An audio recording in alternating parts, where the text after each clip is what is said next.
Hello മക്കളെ, ഒരുപാട് കുട്ടികൾ നമ്മളോട് സംശയം ചോദിച്ച ഒരുപാട് സംശയം ഉണ്ടെന്ന് നമ്മളോട് പറഞ്ഞ ഏറ്റവും പ്രധാനപ്പെട്ട മൂന്നാമത്തെ ചാപ്റ്ററിലെ ഒരു ടോപ്പിക്കാണ് നമ്മൾ ഇന്ന് പഠിക്കാൻ പോകുന്നത്.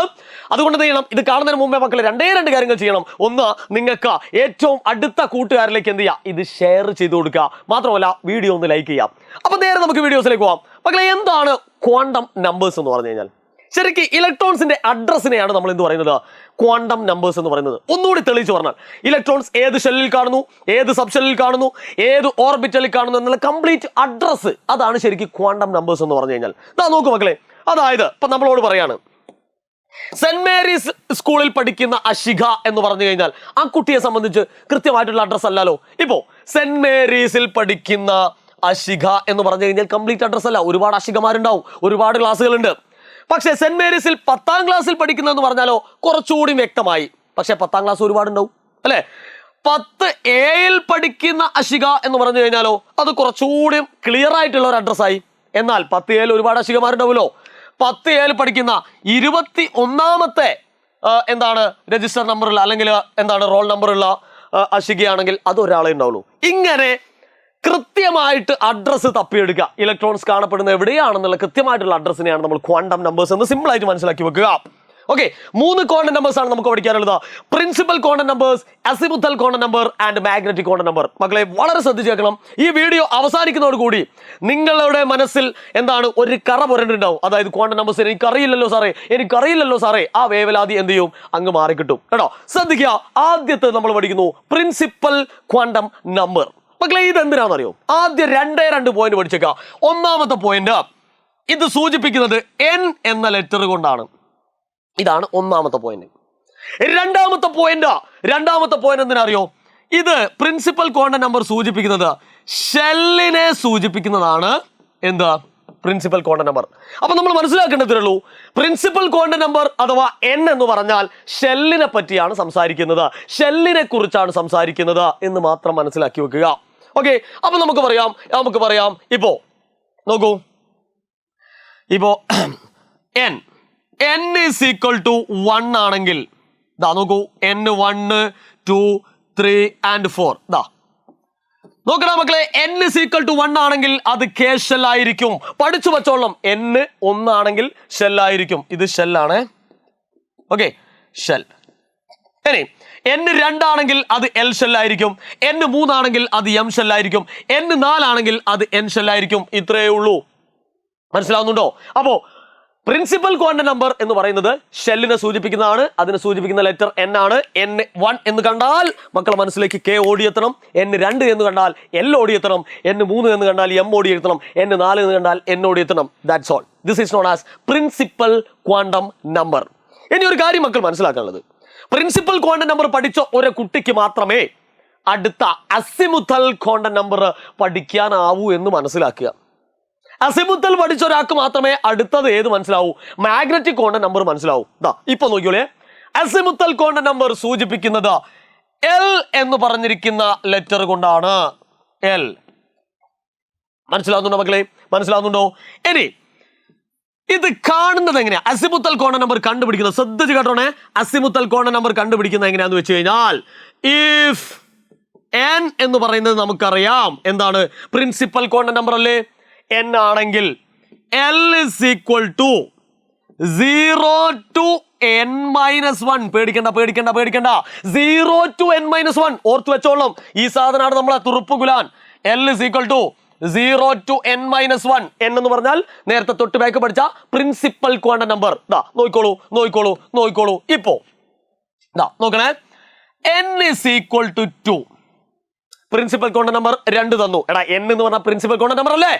അപ്പോ L ചോദിച്ചു. L എന്താണെന്ന് ചോദിച്ചു. L എന്ന് പറഞ്ഞാൽ ഏതിനെ സൂചിപ്പിക്കുന്നതാണ് മക്കളെ? ഏതിനെ സൂചിപ്പിക്കുന്നതാണ്? പഠിച്ചു വെച്ചോളാം. L എന്നാൽ സബ്ഷെല്ലിനെ സൂചിപ്പിക്കുന്നതാണ്. ഓർത്ത് വെച്ചോളേ, സബ്ഷെല്ലിനെയാണ്. ഓക്കെ, n എന്ന് പറഞ്ഞാൽ ഷെല്ലിനെ ആണെങ്കിൽ L എന്ന് പറഞ്ഞാൽ സബ്ഷെല്ലിനെയാണ് സൂചിപ്പിക്കുന്നത്. അത് കാണാനുള്ള സൂത്രവാക്യം നമ്മൾ കണ്ടു. So n is equal to 2 ആണെങ്കിൽ L is equal to എന്ത് എന്നുള്ളതാണ് നമുക്കറിയാം. L is equal to 0 to n minus 1. ശരിയല്ലേ? 0 to n minus 1 എന്ന് പറയുമ്പോൾ n എത്രയാ? 2 2 - 1. ശരിയല്ലേ? അപ്പൊ 0 to 2 - 1 പറഞ്ഞാൽ 1. 0 to 1 എന്ന് പറഞ്ഞാൽ എത്രയാ? 0 ഉണ്ടാകും 1 ഉണ്ടാവും. ശരിയല്ലേ? അല്ല സാറേ ഞങ്ങൾക്കൊരു സംശയം. നിങ്ങൾ കണ്ടത് എല്ലല്ലേ? എൽ എന്ന് പറഞ്ഞാൽ അസിമുത്തൽ കോണ്ടർ നമ്പർ അല്ലേ? ആ അസിമുത്തൽ കോണ്ടർ നമ്പർ സബ്ഷെല്ലിനല്ലേ സൂചിപ്പിക്കുന്നത്? ഇതിൽ കുറെ നമ്പർ ആണല്ലോ കാണുന്നത്. L is equal to 0, 1 എന്നൊക്കെയാണല്ലോ കാണുന്നത്. L is equal to 0, 1 എന്നൊക്കെയാണല്ലോ കാണുന്നത്. ഇത് ശരിക്കും ഏതാ സബ്ഷെല്ല്? മക്കളെ ശ്രദ്ധിച്ചോളം. L is equal to 0 വന്നാൽ സബ്ഷെല്ല് S ആയിരിക്കും. പഠിച്ചു വെച്ചോളണം. L is equal to 1 വന്നാൽ P സബ്ഷെല്ല് ആയിരിക്കും. L is equal to 2 വന്നാൽ D സബ്ഷെല്ല് ആയിരിക്കും. L is equal to 3 വന്നാൽ F സബ്ഷെല്ല് ആയിരിക്കും. അല്ലേ മക്കളെ? അങ്ങനെയാണെങ്കിൽ നമുക്ക് ഈസി ആയിട്ട് കിട്ടൂലേ? എന്ത്? ഇതിൻ്റെ അകത്ത് എസ്സും ഉണ്ട് പിയും ഉണ്ട്. N എന്ന് പറഞ്ഞാൽ ഏതാണ് മക്കളെ? N is equal to 2 എന്ന് പറഞ്ഞു കഴിഞ്ഞാൽ ഏതാ? Shell. N is equal to 2 എന്ന് പറഞ്ഞാൽ L അല്ലേ മക്കളെ? N is equal to 2 എന്ന് പറഞ്ഞാൽ L അല്ലേ? ഈ L ഏതൊക്കെ സബ്ഷെല്ലുകൾ കൊണ്ടാണ് ഉണ്ടാക്കിയിരിക്കുന്നത്? എസ് കൊണ്ടും പി കൊണ്ടും. നമ്മൾ ആദ്യത്തെ പാർട്ട് 1 പഠിച്ചിട്ടുണ്ട്. L ഉണ്ടാക്കിയിരിക്കുന്നത് എസ് കൊണ്ടും പി കൊണ്ടും അല്ലേ? സോ അവിടെ നോക്കി, N is equal to 2 എന്ന് പറഞ്ഞാൽ L ആണ്. അതിൻ്റെ അകത്ത് എസ്സും ഉണ്ട്. 0 എന്ന് പറഞ്ഞാൽ S ആണ്, 1 എന്ന് പറഞ്ഞാൽ P ആണ്. ശരിയല്ലേ മക്കളെ? അപ്പോ സബ്ഷെല്ലുകളെ ഈസി ആയിട്ട് ഐഡന്റിഫൈ ചെയ്യാൻ നിങ്ങൾ ഇപ്പൊ പഠിച്ചെന്ന് വിചാരിക്കുന്നു. ഈ ഇക്വേഷൻ മറന്നു വരുന്നത് 0 to n - 1. അപ്പൊ പ്രിൻസിപ്പൽ കോണ്ടർ നമ്പർ കിട്ടിക്കഴിഞ്ഞാൽ അസിമുത്തൽ മനസ്സിലാവും. ഓക്കെ, ഇനി അസിമുത്തൽ മനസ്സിലായി കഴിഞ്ഞാൽ നമുക്ക് ഏത് മനസ്സിലാവും? മാഗ്നറ്റിക് കോണ്ടർ നമ്പേഴ്സ് മനസ്സിലാവും. ശ്രദ്ധിച്ച് കേട്ടോളേ. ഇത് എന്തിനൊക്കെ ഉപയോഗിക്കുന്നറിയോ? ആദ്യം ഇത് സൂചിപ്പിക്കുന്ന ലെറ്റർ നമുക്കൊന്ന് പഠിക്കാം. ദാറ്റ് ഈസ് M ആണ്. ഇത് ഓർബിറ്റലുകളുടെ എണ്ണത്തിനെയോ അല്ലെങ്കിൽ ഓറിയന്റേഷനെയോ ആണ് സൂചിപ്പിക്കുന്നത്. അല്ല സാറേ, ഓർബിറ്റൽ മനസ്സിലായി. എന്താ ഈ ഓറിയന്റേഷൻ? അതായത് പല രീതിയിലും നമുക്ക് വരയ്ക്കാം എന്നുള്ളതാണ് ഉദ്ദേശിക്കുന്നത് കേട്ടോ. ഇനി മലയാളത്തിൽ നിന്ന് എഴുതാം.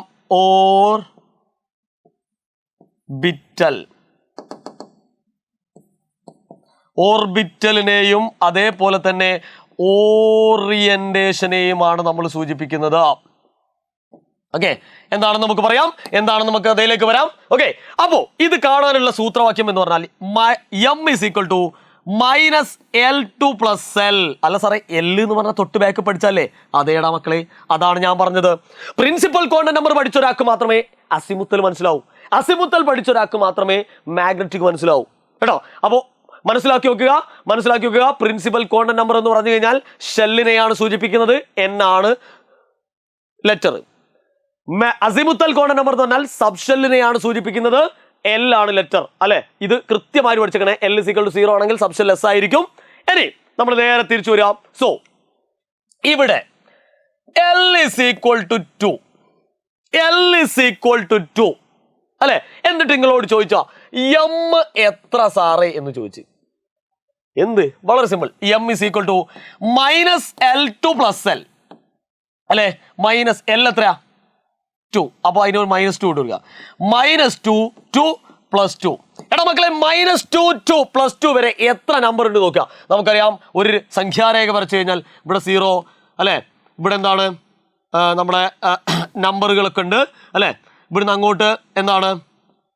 +1 +2 then +3 +4. ഇവിടുന്ന് ഇങ്ങോട്ടാണെങ്കിൽ -1 -2 -3 അങ്ങനെ പോകും. ഇത് എവിടെ മുതലാ എവിടം വരെയാ?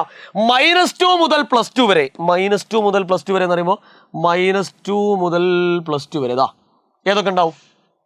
-2 ഉണ്ട്, -1 ഉണ്ട്, 0 ഉണ്ട്, +1 ഉണ്ട്, +2 ഉണ്ട്. ടോട്ടൽ എത്ര ഉണ്ട്? 1 2 3 4 5. 5 അല്ലടാ മക്കളെ. അപ്പൊ 5 ഓർബിറ്റലുകൾ ഉണ്ടായിരിക്കും എന്നാണ് നമ്മൾ പഠിക്കേണ്ടത്. ക്ലിയർ ആയിട്ട് മനസ്സിലായല്ലോ മക്കളെ? അപ്പൊ ഇത് ടോട്ടൽ ഉണ്ട് 1 2 3 4 5. 5 എണ്ണം ഇതിനകത്ത് ഉണ്ടാവും. ഓക്കെ, അപ്പോ ഇങ്ങനെയാണ് പ്രിൻസിപ്പൽ കോണ്ടർ നമ്പർ എന്ന് പറഞ്ഞാൽ ഷെല്ലിനെ സൂചിപ്പിക്കുന്നതാണ്. ഏത് ഷെല്ലാണെന്ന് കൃത്യമായിട്ട് നമുക്ക് മനസ്സിലാവും. എന്നാൽ അസിമുത്തൽ കോണ്ടർ നമ്പർ എന്ന് പറഞ്ഞാൽ ഏത് സബ്ഷെല്ലാണെന്ന് മനസ്സിലാക്കാനാണ് മാഗ്നറ്റിക് കോണ്ടന്റ് നമ്പർ എന്ന് പറഞ്ഞാൽ ഏത് ഓർബിറ്റൽ ആണ് എന്ന് മനസ്സിലാക്കാൻ വേണ്ടിയിട്ടാണ്. വളരെ സിമ്പിൾ ആയിട്ടോ, വലിയൊരു ടോപ്പിക്ക് ചുരുങ്ങിയ സമയം കൊണ്ട് നിങ്ങൾ പഠിച്ചു എന്ന് തോന്നുകയാണെങ്കിൽ താഴെ ഒന്ന് കമന്റ് ചെയ്യുക കേട്ടോ. ഒന്ന് കമന്റ് ചെയ്യുക. വളരെ ഈസി ആയിട്ട് നിങ്ങൾ പഠിച്ചു എന്നുണ്ടെങ്കിൽ കമന്റ് ചെയ്യുക. ഇനി മക്കളോട് പറയാനുള്ളതാ അല്ലെ, ഈ കഴിഞ്ഞ പരീക്ഷകൾ എന്തോ ആയിരിക്കട്ടെ, നമ്മുടെ മുമ്പിൽ ഒരു ചോദ്യമുണ്ട്.